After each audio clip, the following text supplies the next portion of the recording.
ആകർഷകമായ ഓഫറുകളോടെ ടെലിവിഷനുകളും മൊബൈൽ ഫോണുകളും ഗൃഹോപകരണങ്ങളുമായി ഓണത്തെ വരവേറ്റ മൈജിയിൽ മാസ് ഓണം സീസൺ 3 അവസാനഘട്ട നറുക്കെടുപ്പ് നടന്നു. കേരളത്തിലെ 140-ലധികം ഷോറൂമുകളിൽ മൈജി ഓണം സെയിലിന് ആവേശകരമായ സ്വീകരണമാണ് ലഭിച്ചത്. കോട്ടയം MC റോഡിലെ മൈജി ഫ്യൂച്ചർ ഷോറൂമിലാണ് അവസാനഘട്ട നറുക്കെടുപ്പ് നടന്നത്. കോഴിക്കോടും കണ്ണൂരുമുള്ള മൈജി ഫ്യൂച്ചർ ഷോറൂമുകളിലും ഇതോടൊപ്പം നറുക്കെടുപ്പ് നടന്നു. ആദ്യഘട്ട നറുക്കെടുപ്പുകളിൽ നിരവധി ഭാഗ്യശാലികൾക്ക് വലിയ സമ്മാനങ്ങൾ ലഭിച്ചിരുന്നു. അവസാന ഘട്ടത്തിൽ 5 കാറുകൾ, 14 സ്കൂട്ടറുകൾ, 14 പേർക്ക് 1 ലക്ഷം രൂപ ക്യാഷ് പ്രൈസ്, 14 ദമ്പതികൾക്ക് ഫോറിൻ ട്രിപ്പ്, 14 പേർക്ക് 1 പവൻ സ്വർണം എന്നീ സമ്മാനങ്ങൾക്ക് അർഹരായവരെ കണ്ടെത്താനാണ് അവസാനഘട്ട നറുക്കെടുപ്പ് സംഘടിപ്പിച്ചത്. കോട്ടയം മൈജി ഫ്യൂച്ചറിൽ പൗരപ്രമുഖരുടെ സാന്നിധ്യത്തിലാണ് നറുക്കെടുപ്പ് നടന്നത്.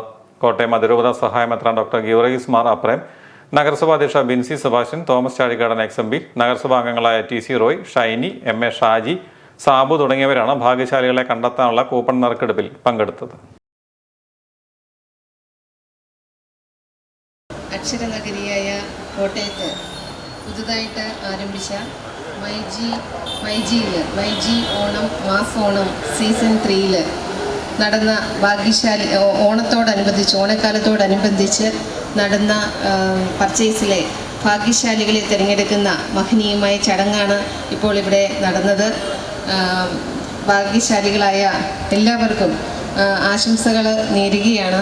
അതുപോലെ തന്നെ ഇനിയും മൈജിയുടെ സേവനങ്ങൾ നമുക്ക് കോട്ടയം നിവാസികൾക്ക് വളരെയധികം കൂടുതൽ മെച്ചപ്പെട്ട സേവനങ്ങൾ ലഭിക്കട്ടെ എന്ന് ആശംസിക്കുന്നതോടൊപ്പം ഏവരും മൈജിയിൽ വരികയും മൈജിയിൽ നിന്നും പർച്ചേസ് ചെയ്യുകയും ചെയ്യണമെന്ന് വിനീതമായി അഭ്യർത്ഥിക്കുകയും ചെയ്യുന്നു. മൈജി ഓണം മാസോണം സീസൺ 3യുടെ ഭാഗമായിട്ട് കഴിഞ്ഞ ഒരു 45 ദിവസത്തെ നമ്മുടെ ഓണം സെയിൽസിനോടനുബന്ധിച്ചുള്ള നമ്മൾ കമ്പനി അനൗൺസ് ചെയ്ത എല്ലാ ഗിഫ്റ്റുകളും ഇന്ന് കാലിക്കറ്റ്, കോട്ടയം, കണ്ണൂർ ഈ 3 ഇടങ്ങളിൽ ഇതേ സമയത്ത് തന്നെ ഒരുമിച്ച് നമ്മളെടുത്ത് ക്ലോസ് ചെയ്തിട്ടുണ്ട്.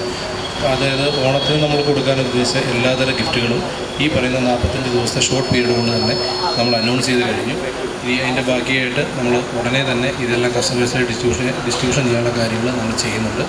അപ്പോൾ എന്തായാലും മൈജി ഓണം മാസോണം സീസൺ 3 ഇത്രയും വലിയൊരു വിജയമാക്കി തന്ന എല്ലാവരോടും ഈ സമയത്ത് ഞാൻ നന്ദി പറയുന്നു.